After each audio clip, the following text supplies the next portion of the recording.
அத்தியாயம் 15 ஸ்லோகம் 8 ஞானேஸ்வரியில் 8 இரண்டாம் பகுதி. ஆத்மாவுக்கு ஜீவத்துவம் எப்படி ஏற்பட்டது? ஆத்மானா இறைவன் வச்சுக்கோங்க, பரபிரம்மம் பரமாத்மா அப்படின்னு வச்சுக்கோங்க. அப்ப ஆத்மா அப்படிங்கிறது ஒண்ணுதான் இருக்கு, வேற எதுவுமே இந்த உலகத்துல இல்லை அப்படின்னுட்டும், ஆனால் அதுவேதான் இங்கே பற்பல ரூபங்களாக சிறு சிறு ஜீவனாக சிறு சிறு உடம்பை எடுத்துக்கொண்டு மனிதர்களாக காட்சியளித்துக் கொண்டிருக்கிறது. அது வெறும் தோற்றமாகத்தான் இருந்து கொண்டிருக்கிறது அப்படிங்கிறது வரைக்கும் நேற்று நம்ம பார்த்தோம். ஆனா அந்த வெறும் தோற்றமாக இருந்து கொண்டிருக்கின்ற அந்த பரமாத்மா தான் தோற்றமா இருந்துட்டு இருக்கு. அந்த தோற்றத்தை ஆத்மா உண்மை என்று நம்பி தோற்றத்தோடு ஒன்றுபட்டு போகின்ற ஒரு நிலை, அதற்கு ஜீவ தசை என்று பெயர். இப்போ அந்த பரபிரம்மமான அந்த ஆத்மா, அந்த பரபிரம்மே தான் பொய்யா இந்த உலகமா விரிஞ்சிருக்கு, பொய்யா இந்த மனிதர்களா விரிஞ்சிருக்கான். ஆனா இது எல்லாமே பொய் தான், இருக்கிறது அந்த பிரபிரமம் தான் என்று புரிந்தவன் ஞானி. ஆனா இப்ப நம்ம எல்லாம் எப்படி இருக்கோம் அப்படின்னு சொன்னா, நான் வந்து இந்த உடம்பு, நீ வேற நான் வேற அப்படின்னு சொல்லிட்டு இந்த உடம்பாகிய இந்த உலகமாகிய இது எல்லாத்தையுமே உண்மை நம்பி இது நான் இது நீ அப்படின்னு சொல்லிட்டு வெறும் ஒரு வேஷத்திற்காக ஒரு மாயைக்காக பிரம்மம் எடுத்துக்கொண்ட பல வேஷங்களை நாம் உண்மை என்று நம்புகின்றோம் அல்லவா? அந்த நம்பிக்கைக்கு ஜீவத்துவம் ஜீவதசை என்று பெயர். அப்ப ஜீவன் அப்படின்னாலே அந்த பரபிரம்மம் பல ஆயிரம் உருவங்கள் எடுக்கும்போது ஒரு சிறு சிறு உருவங்களாக எடுத்துக்கொண்டு வந்தது. உருவங்களாக எடுத்துக்கொண்டு வந்தது அப்படிங்கிறது மிஸ்டேக்கே கிடையாது. அதை அந்த உருவங்கள் தங்கள் வெறும் மாய தோற்றங்கள், நான் பரபிரம்மே என்று உணர்கின்ற வரைக்கும் எந்த ப்ராப்ளமும் இல்லை. அதை மறந்து நான் இந்த உருவம் என்று அதை நினைக்கும் போதுதான் இந்த அறியாமை என்று உள்ளே வருகிறது என்பதை புரிந்து கொள்ள வேண்டும். ஸோ இதை தான் இங்க எக்ஸ்பிளைன் பண்ண ட்ரை பண்றாங்க. இதை எக்ஸ்பிளைன் பண்ணும்போது புத்தி, மனம், பிரகிருதி அப்படின்னு வச்சுக்கோங்க. பிரகிருதினா என்னமோ இல்லை, ஒரு மாயா, அதாவது வேஷம். இப்போ ஒரு டைரக்டர் வந்து பிரகிருதியின் சம்பந்தத்தை கொண்டுதான் அவரே ஒரு படமாக உருவாவார் இல்லையா? சங்கர்ன்ற ஒரு டைரக்டர் இருக்கான் அப்படின்னா, அவன் ஒரு படத்தை எடுக்கும்போது அந்த படத்துல உள்ள எல்லா கதாபாத்திரங்களுமாவும் தானே மாறிடுவான். ஒவ்வொரு கதாபாத்திரத்துக்கும் அவன் வந்து ஒருத்தருக்கு ஒரு நடிகரை கூப்பிட்டு அவன் மனசுக்குள்ள அந்த கதாபாத்திரமாவே மாறி எப்படி எப்படிலாம் எடுக்கணும்ன்றது ஃபுல்லா அவன் பிளான் பண்ணியாச்சு.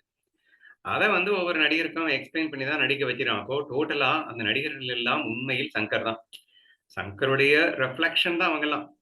அவங்களே சொல்லுவாங்க, எப்படிங்க இவ்வளவு நல்லா நடிச்சீங்க? எனக்கு எந்த கிரெடிட்டும் கிடையாதுங்க, டைரக்டர் சொன்னாரு நான் பண்ணேன் அப்படின்னா என்ன அர்த்தம்? அப்ப அங்க அதெல்லாமே டம்மி பீஸ், சரியா? அதெல்லாம் ஒரு பொம்மைகள் மாதிரி. அப்ப அந்த பொம்மைகள்லாம் ஆட்டினவன் யாவன்னா அந்த டைரக்டர். அப்ப அவன் ஒருத்தன் தான், அவனே இப்படி அந்த அவன் எடுத்த படத்துல இருக்க எல்லா அதுல உலகம் இருந்தது, மனிதர்கள், விலங்குகள் எல்லாமே இருந்ததோ எல்லாமே இவனுடைய ரெஃப்ளெக்ஷன்ஸ் தான் என்று குறிக்கிறது அல்லவா? அப்போ அந்த ஒவ்வொரு நடிகரும் ஒவ்வொரு கேரக்டரும் ஒவ்வொரு தனித்தனியா ஒரு மனசு இருந்தது, புத்தி இருந்தது இல்லையா? இதைத்தான் பிரகிருதி என்று அழைக்கின்றார்கள், சரியா? இப்ப பிரகிருதிக்கு நம்ம ஏற்கனவே 7th அத்தியாயத்துல ஒரு டெஃபினிஷன் பார்த்தோம். என்ன பார்த்தோம்?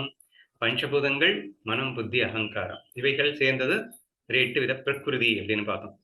இந்த பிரகிருதிக்கு ஜீவபூத பிரகிருதி அப்படிங்கிறது என்ன? அந்த பிரகிருதிங்கிறது என்ன? இது வரைக்கும் வெறும் ஜடம்தான், வெறும் ஸ்கிரிப்ட். ஸோ இந்தந்த இடத்துல இந்தந்த மாதிரி நம்ம ரியாக்ட் பண்ணணும் அப்படின்னு சொல்லிட்டு இந்த படத்தை அந்த இயக்குனர் வந்து ஒரு ஃபீல் பண்ணி வச்சுக்கிறாரு. அதெல்லாம் உண்மையானு கேட்டா உண்மையே கிடையாது. பட் அது ஸ்கிரிப்ட இப்ப யாரு? அந்த டைரக்டரே தான் அந்த நடிகனாக மாறி அவன் அனுபவிக்கின்றான். இப்போ பொய்யான இந்த உலகத்தை எதற்காக அப்படின்னு கேட்டீங்கன்னா, நம்ம ஏற்கனவே பார்த்ததுதான், அன்பை வெளிப்படுத்தி மகிழ்வதற்காக. தான் அன்பானவன், ஆனால் அந்த அன்பை விதவிதமாய் வெளிப்படுத்தி மகிழ வேண்டும் என்பதற்காக தன்னையே அவன் உலகமாக விரிக்கின்றான் அப்படின்னு நம்ம ஏற்கனவே தெரியும். இப்படி அவன் விரித்துக் கொண்டு அவன் ஒவ்வொரு ரூபத்திலும் தானே. அப்போ இங்க பிரகிருதி அப்படின்னா அந்த மனசு, புத்தி, அகங்காரம். அந்த பிரகிருதி அப்படிங்கிறது என்ன? உண்மையில உண்மையே இல்லாதது, பொய்யானது, பொய்யாக தோற்றமாக இருந்து கொண்டிருக்கிறது. தோற்றமாக தோன்ற வைப்பது எது அப்படின்னு சொன்னா நடிகன். இப்ப நடிகன் யாரு? Again director. டைரக்டரே ஒவ்வொரு கேரக்டருக்கும் ஒரு ஒரு ரோல் எடுத்துட்டு அந்த வேஷத்துக்குள்ள என்ட்ரி ஆறார். அப்ப அந்த வேஷத்துக்குள்ள என்ட்ரி ஆன உடனேயே இங்கே பல்வேறு ஜீவன்கள் அப்படின்னு சொல்லிட்டு பேதங்கள், இது உயர்வு, இது தாழ்வு, இவன் நல்லவன், இவன் கெட்டவன் அப்படின்னு வேஷத்துக்கு தக்க மாதிரி நல்லவன், கெட்டவன் இது எல்லாமே வந்துருச்சு, சரியா? பட் இவைகள் எல்லாம் தோற்றமாக இருந்து கொண்டிருக்கிறது, உண்மை அல்ல. இன்கேஸ் அந்த ஒரு தோற்றம் தன்னை அது உண்மை என்று நம்பினால் அது ஜீவதசையை அடைந்ததுன்னு அர்த்தம். சரியா? அப்போ ஆத்மா, பிரகிருதி ரெண்டு வேற வேற.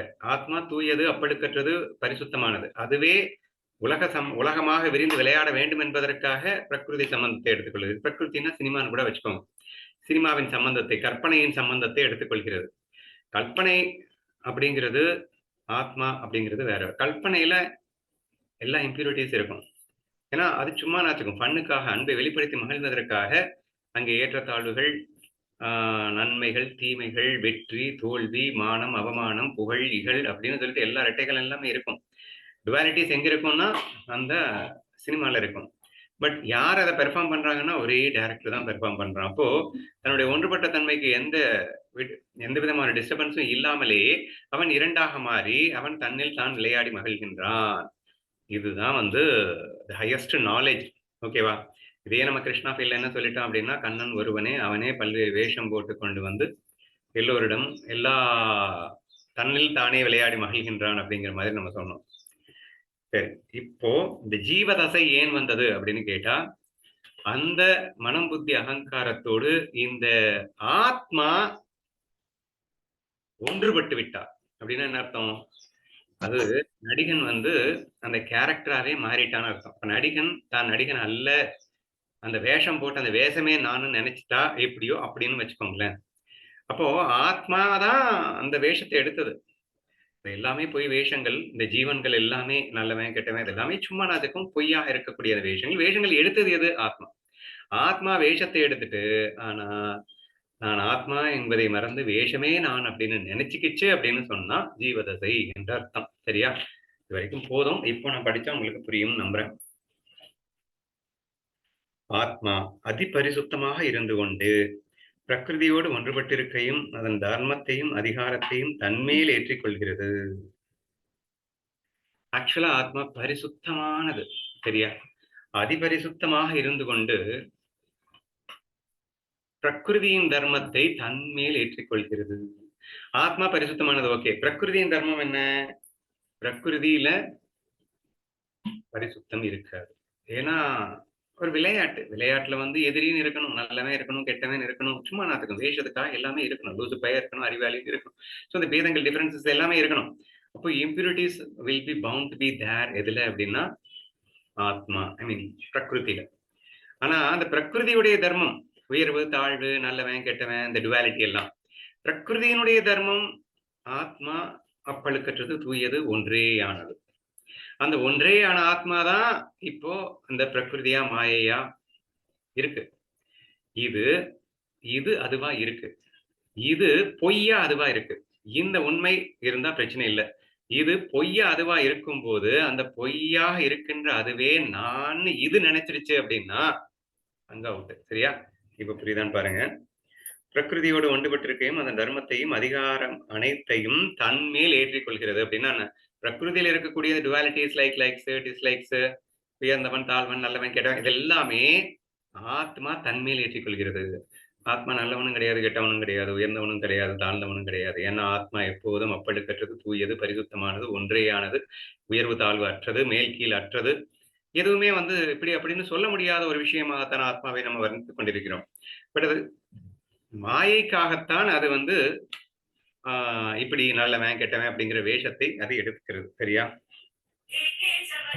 பிரகிருதியின் விகாரங்களாகிய மனசும் செவி முதலிய இந்திரியங்கள் ஐந்தும் பிரகிருதியை சேர்ந்தவையாய் இருக்க அவை தன்னையே சேர்ந்தவை என்று சொல்லிக்கொண்டு பற்பல வியாபாரங்களில் ஆத்மா சிக்கி போகிறது. பிரகிருதியின் தர்மங்கள் அதுல குறிப்பா பாத்தீங்கன்னா மனசு பிளஸ் இந்திரியங்கள், செவி முதலிய இந்திரியங்கள்னா அந்த பஞ்ச இந்திரியங்களும் சேர்த்துட்டு.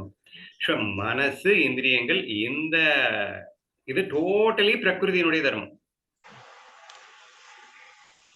விஷயங்கள், கண்ணுக்கு அழகு அப்படிங்கிற விஷயங்கள், காதுக்கு அது அப்படிங்கிற செவி, மீன் புகழிகள் அப்படிங்கிற விஷயங்கள், இது எல்லாமே இந்திரியங்களுடைய விஷயங்கள்.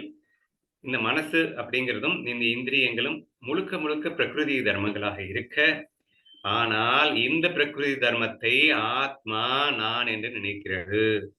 இதுதான் ரொம்ப முக்கியம். இந்திரியங்கள் ஐந்தும் பிரகிருதியை சேர்ந்தவையாயிருக்க அவை தன்னை சேர்ந்தவை என்று சொல்லிக்கொண்டு பற்பல வியாபாரங்களில் ஆத்மா சிக்கி போகிறது. ஆத்மா சிக்க கூடாது இல்லையா? மனசு அந்த வேஷம் சிக்கலாம். வேஷத்துல சம்டைம்ஸ் நல்லதா இருக்கும், கெட்டதா இருக்கும். அழ வேண்டிய நேரத்துல அழும், சிரிக்க வேண்டிய நேரத்துல சிரிக்கணும். இது வேஷத்துக்காக. வேஷத்துக்காக எப்படி வேணா இருந்துட்டு போகட்டும். அது போய் ஆத்மா சிக்கி போகலாமா? ஆத்மா தானே அந்த வேஷத்தை போட்டிருக்கு. நடிகன் அந்த வேஷத்துல சிரிக்கலாம், அழலாம். ஆனா நிஜமாவே நடிகன் சிரிக்கலாமா, அழலாமா அப்படின்னு கேட்டா, சிக்கி போயிட்டா அந்த மாதிரி அழ வேண்டியது வந்துருது அப்படின்னு வச்சுக்கோங்க. சோ ஒரு நடிகன் ஒரு வேஷத்தை நடித்துக் கொண்டிருக்கும் போது, அந்த நடிகன் என்பதை தன்னை மறந்து அந்த வேஷம் சிரிக்கும் போது சிரிப்பதும், அழும்போது அழுவதுமாக ரியலிஸ்டிக்கா என்ன பண்ணானோ அதற்கு ஜீவதசை என்று பெயர். சோ பற்பல வியாபாரங்களில் ஆத்மா சிக்கி போகிறது. அப்ப மனசின் தர்மங்கள்ல ஆத்மா சிக்கி போயிருச்சு அப்படின்னு அர்த்தம். சரியா? ஒரு சந்நியாசி சொப்னத்தின் வசப்பட்டு தானே தன் சம்சாரமாக ஆகிப்போய் பின்பு அதன் விஷயமான மோகத்தில் சிக்கி அத்துடன் கூடவே விதிவிலக்கின்றி தோன்றினபடியெல்லாம் அலைந்து திரிவது போலே ஆத்மாவானது தன்னுடைய சொரூபத்தை மறந்து போய் தன்னை பிரகிருதியோடு ஒன்றுபட்டவனாய் பாவித்துக் கொண்டு மென்மேலும் அதையே கொண்டாடிக் கொள்கிறான். ஆனா அருமையான எக்ஸாம்பிள்ங்க. ரொம்ப ஈஸி டு அண்டர்ஸ்டாண்ட். ட்ரீம். இப்ப ட்ரீம் அப்படின்றது என்ன? நான் தூங்கிட்டு இருக்கேன். தூங்கிட்டு இருக்கும்போது என்னுடைய கனவுல நானே ஒரு பெரிய உலகமாக விரிந்தேன். கனவுல 100 பேர், 1000 பேர் இருந்தாங்க. அது எல்லாம் யாரு? என் மனசுலேருந்து வந்தது தானங்க கனவு. ஏன் ஒருத்த மனசுலேருந்து வந்தது தானங்க கனவு. அப்ப நான் ஒருத்தன் தானே அந்த உலகமா இருக்க முடியும். நான் ஒருத்தன் தானே உலகத்துல உள்ள எல்லாமா இருக்க முடியும் என் கனவு உலகத்துல. இப்படி எல்லாமாக நானே இருந்தபோதும் நான் அப்படியே அனுபவிச்சேன் நானு. கனவுக்குள்ள 1,00,000 பேர் இருந்தான். அதுல ஸ்ரீங்கிற ஒருத்தன் தான். ஆனா அந்த ஸ்ரீ மட்டும் தான் நான்னு நெனச்சுக்கிட்டு மீதி எல்லாம் எவனோ எவனோ நெனச்சுக்கிட்டு, அங்க நடக்கிறதெல்லாம் வெறும் மாய. அது உண்மையே கிடையாது. ஆனா அதெல்லாம் உண்மைன்னு நம்பிக்கிட்டு, அப்ப அந்த கனவுல என்னென்ன நடக்குதோ அது போன போக்குல எல்லாம் போயிட்டு, அது சிரிக்கணும்னா சிரிச்சுக்கிட்டு, அழணும்னா அழுதுகிட்டு, இப்படி அந்த கனவோடு ஒட்டிக்கொண்டு நாம் படுகின்ற ஒரு அவஸ்தை இருக்கின்றது அல்லவா? அந்த அவஸ்தை ஏன் ஏற்பட்டது? பொய்யான கனவினை உண்மை என்று நம்பியதால். உண்மையில் நான் ஒருவனே இருக்க, நான் ஒருவனே பலவாய் இருக்க, ஆனால் அதை மறந்ததால்.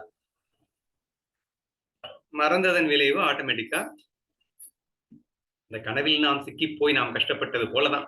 சரியா? சரி அப்படியே ரியல் லைஃப் வரணும்னா, பிரகிருதி பிரகிருதி அப்படிங்கிறது தான் கனவு. சரியா? டைரக்டர் படம் எடுக்கிறான் அப்படின்னு சொன்னேன் இல்லையா? அந்த படம் எடுக்கிறது கற்பனை அப்படிங்கிறது தான் கனவு. அப்போ இந்த பிரகிருதி தர்மத்தில் அப்போ இந்த உலகத்துல உள்ள எல்லாருமே என்னது? கனவுல எக்கச்சக்கமான நபர்கள் இருக்கிறாங்க அப்படின்னா, பிரம்மம் மட்டுமே உண்மை. நான் நான் பிரம்மம், அகம் பிரம்மாஸ்மின்னா நான் மட்டுமே உண்மை. நானே தான் இந்த உலகமா இருக்கேன். நானே தான் இந்த உலகத்துல எல்லாமா இருக்கேன். அப்போ ஒவ்வொருத்தர் வேஷமா போட்டிருக்கிறது எல்லா வேஷமும் நான் தான். என்ற இந்த மகத்தான உண்மைகளை மறந்து, இவைகள் எல்லாம் எப்படி கனவுல எல்லாமே உண்மைன்னு நம்பிக்கிட்டு சிக்கி சின்னாபின்னானமானேனோ, அந்த மாதிரி இந்த உலகத்தையும் உண்மைன்னு நம்பி, எல்லாமே நானா இருக்க, அது எல்லாமே உண்மைன்னு நம்பி கனவுல சிக்கிட்டு கஷ்டப்பட்ட மாதிரியே இந்த உலகத்துல சிக்கி கஷ்டப்பட வேண்டிய ஒரு நிலை எனக்குன்னா அந்த ஆத்மாவுக்கு ஏற்பட்டது. ஏன்னா ஆத்மா ஒண்ணே ஒண்ணு. அதனுடைய கற்பனை தான் இந்த உலகமாக விரிந்து, இந்த பிரபஞ்சமாக விரிந்து இருக்கிறது அப்படின்னு நம்ம பார்த்தோம். பெஸ்ட் எக்ஸாம்பிள் தான் கனவு. இப்ப எப்படி கனவுல நீ ஒருத்தனே உலகமா விரிஞ்சு ஆனா கனவுல போய் சிக்கிட்டு அழுதியோ, அந்த மாதிரி தான் பரபிரம்மம் என்ற நீ தனியா இருக்க, அதுவே இந்த உலகமாய் கற்பனை உலகமாக விரிந்திருக்க, இந்த கற்பனை உலகத்தை உண்மை என்று நம்பினால், அந்த கனவுல உண்மைன்னு நம்பி கஷ்டப்பட்ட மாரி நீ கஷ்டப்பட்டுட்டு இருக்க. இப்ப ஆத்மாவே இதுல சிக்கி போய்விட்டது அப்படின்னு சொல்றாரு. ஸோ ஆத்மாவானது தன்னுடைய சொரூபத்தை மறந்து போய், தன்னை பிரகிருதியோடு ஒன்றுபட்டவனாய் பாவித்துக் கொண்டு, அப்படின்னா மாயையே நான்னு நெனச்சுக்கிட்டு, வேஷத்தை நான் என்று நினைத்துக் கொண்டேன். இன்னும் சிம்பிளா சொல்லணும்னா. மேன்மேலும் அதையே கொண்டாடிக் கொள்கிறான். பின்பு மனசு என்னும் தேரிலே ஏறி உட்கார்ந்து கொண்டு, காது என்னும் ஓட்டை வழியாய் வெளிப்பட்டு, சப்தம் என்னும் காட்டில் புகுந்து அவன் திரிகிறான். இப்ப ஆக்சுவலா மனசோட தர்மங்கள் தான் காது வழியா என்னென்ன பண்ணணுமோ பண்றது, கண்ணு வழியா என்னென்ன பண்ணணுமோ பண்றது, மூக்கு வழியா என்னென்னமோ பண்றது, இது எல்லாமே மனசுடைய தர்மம். ஆனா ஆத்மா இப்ப என்ன பண்ணிடுச்சுன்னா, மனசுதான் நான்னு நெனச்சுக்கிச்சு. அந்த ஆத்மாவே மனசுதான் நான்னு அது நெனச்சுக்கிட்டதுனால, இந்த மனதனுடைய தர்மங்கள் எல்லாம் ஆத்மாட்ட போய் ஒட்டிக்கிச்சு. அப்போ இந்த மனசு ஒரு விஷயத்த பார்த்து ஒரு அழகான ஒன்றை ரசிக்கிறது அப்படின்னு சொன்னா, அது மாயை என்று அந்த ஆத்மாவாக இருக்கின்ற நீ அது வேஷம்னு புரிஞ்சுகிட்டு அந்த நடிகன் வந்து அந்த வேஷத்தை ரசிச்சிருக்கணும். நடிகன் தன்னை மறக்கக்கூடாது. நடிகனாக இருந்து கொண்டே அந்த வேஷத்தை அவன் ரசிக்கணும். அத விட்டுட்டு அந்த வேஷமே நான் அப்படின்னு நான் நினைச்சுட்டேன் அப்படின்னா, அது சம்டைம்ஸ் சிரிக்க வேண்டிய நேரத்துல சிரிக்கிறதும், அழ வேண்டிய நேரத்துல அது டோட்டலி அன்கண்ட்ரோல் ஆயிடும். உன் கையில ஒண்ணுமே இல்லன்னு ஆயிடும். அப்போ அது ஒரு மிகப்பெரிய கொடுமையான ஒரு சூழலாக மாறிவிடுகிறது. சரியா? அப்போ மனதின் தர்மம் அப்படின்றது மனசு, இந்திரியங்கள் இதெல்லாமே வந்து விஷயங்களை புசிப்பதற்காக அப்படின்னு சொல்லிட்டு, மாயா விஷயங்களை மாயைக்காக புசிப்பதற்காக ஏற்படுத்துறது. அத உண்மைன்னு நம்பினா, நம்புறவன் அழ வேண்டியதுதான். நம்பாத வரைக்கும் அது ஒண்ணும் மாயையாகவே இருந்துவிடும் அப்படின்னு வச்சுக்கோங்க. நான் என்ன சொல்ல வரேன்னா, வேஷம் அழுகுது அப்படின்னு சொன்னா, உண்மையிலே யாருமே அழலைன்னு அர்த்தம். ஏன்னா, நடிகன் ஒரு வேஷத்தை போட்டுக்கொண்டு அழுது கொண்டிருக்கிறான் என்றால், அங்க யாராவது அழறாங்களா அப்படின்னு கேட்டா, உண்மையிலே யாருமே அழல. நடிகன் அழுறான்ல, நடிகன் உண்மையில் அழவில்லை. அழுவது போல் நடிக்கின்றான் என்று தானே சொல்லுகின்றீர்கள்? என்று பார்க்கும்போது, மனதின் தர்மங்கள் எதுவும் ஆத்மாவிடம் ஒட்டாது. மனதின் தர்மங்கள் உண்மையில் பொய். உண்மையில் இல்லவே இல்லை. அப்ப இங்க வந்து கோவப்படுறது, அடிக்கிறது, உதைக்கிறது இது எல்லாமே இருந்தது. எல்லாமே சும்மாப்பா, பொய்ப்பா, இல்லவே இல்லப்பா. இப்படி அந்த உண்மை இருக்க, நீயோ அதெல்லாம் உண்மைன்னு நம்பிட்டு, நிஜமாவே நீ கஷ்டப்படுற ஒரு சூழ்நிலைக்கு வந்துட்ட அப்படிங்கிற அந்த உண்மைய தான் மெயினா நம்ம புரிஞ்சுக்கணும். இப்ப இந்த மனசோட தர்மங்கள் என்னென்ன இருக்கு அப்படிங்கிறத வரிசையா அடுக்குறாரு. அந்த பஞ்ச இந்திரியங்கள் எப்படியெல்லாம் வந்து இருக்குது அப்படின்னு. அது வந்து உண்மையிலே இல்ல, அது பொய்யா சும்மானாதுக்கு இருக்குன்னு சொன்னா, நீங்க அத என்ஜாய் பண்ணிடலாம். ஆனா அது உண்மைன்னு நம்புனா, அது வந்து சஃபர் ஆவீங்க. எப்படியெல்லாம் சஃபர் ஆறீங்க, அது உண்மை என்று நம்புவதால் அப்படிங்கிறது தான் அடுத்த பேராகிராஃப்ல சொல்லியிருக்காரு. காது என்னும் ஓட்டை வழியாக வெளிப்பட்டு சப்தம் என்னும் காட்டில் புகுந்து அவன் திரிகிறான். ஸோ சப்தத்துல 2 வகை. ஒண்ணு புகழ், இன்னொன்னு இகழ். ஸோ இந்த புகழ், இகழ் என்ற ஒரு விஷயத்துக்குள்ளே சிக்கி போயிட்டு, ஒரு இந்திரியம், இந்த காது என்ற இந்திரியம் பயங்கரமா கஷ்டப்படுது. பின்பு பிரகிருதி என்னும் கடிவாளத்தை கையில் பிடித்துக்கொண்டு ஸ்பரிஷேந்திரியமாகிய தோல் வழியாக சென்று ஸ்பரிஷம் என்னும் பயங்கர காட்டிலே அவன் அலைந்து திரிகிறான். பிரகிருதி என்னும் கடிவாளம் அப்படின்னா மாயை என்பதை பிடித்துக்கொண்டு அப்படின்னு தான் வந்திருக்கு. ஆனாலும் என்ன ஆயிடுச்சுன்னா அது உண்மைன்னு நம்பும்போது அடுத்த முக்கியமான இந்திரம் என்னது ஸ்பரிஷம். ஸ்பரிஷம் என்ற இந்திரம் தோல் வழியாக சென்று பயங்கரமான காட்டில் அலைந்து திரிகிறான். இந்த ஸ்பரிஷ சுகத்துக்காக ஏங்கி அலைகிறது அப்படின்னு அர்த்தம். மற்றும் ஒரு சமயத்தில் அவன் நேத்திர துவாரம் வழியாக வெளிப்பட்டு உருவம் என்னும் குன்றுகளின் மேல் ஏறி தனக்கு தோன்றியபடி எல்லாம் அலைகின்றான். நேத்திரம் அப்படின்னு சொன்னா கண்ணுன்னு அர்த்தம்.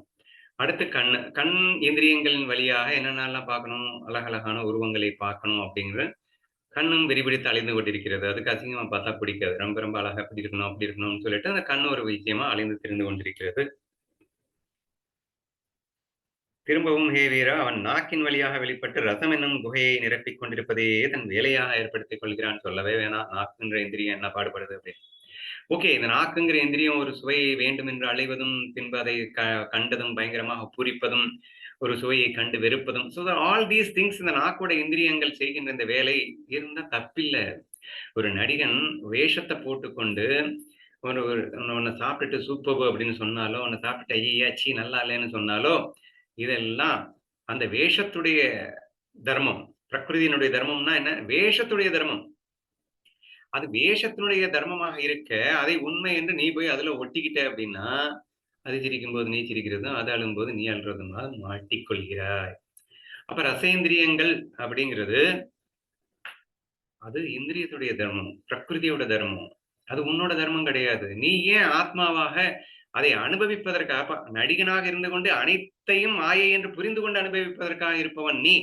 நீயே உன்ன மறந்துட்டு நீ போயிட்டு அந்த இந்திரியமே நான் நினைச்சுக்கிட்டு உட்கார்ந்திருந்தா, அப்பப்ப சிரிக்கிறதும், அழுவதும் தடுக்க முடியாது. அடுத்து, இல்லாவிட்டால் என் அம்சமான இந்த ஜீவன் கிரணோ கிரோணேந்திரியத்தின் அப்படின்னா மூக்கு இந்திரியத்தின் வழியாக வெளிப்பட்டு கந்தம் என்னும் பயங்கரமான காட்டில் அலைந்து திரிகிறான். ஸோ விதவிதமான அழகான இன்னைக்கு சென்ட் பாட்டில்லாம் வேற லெவல்ல வந்து வித்துட்டு இருக்கு. இவ்வளோண்டு பாட்டில் ரூ. 1000 சொல்றாங்க, அதையும் வாங்கி வச்சுக்கிறானுங்க. அது என்னத்த வாசனை வேணும்னு தெரியல. ஸோ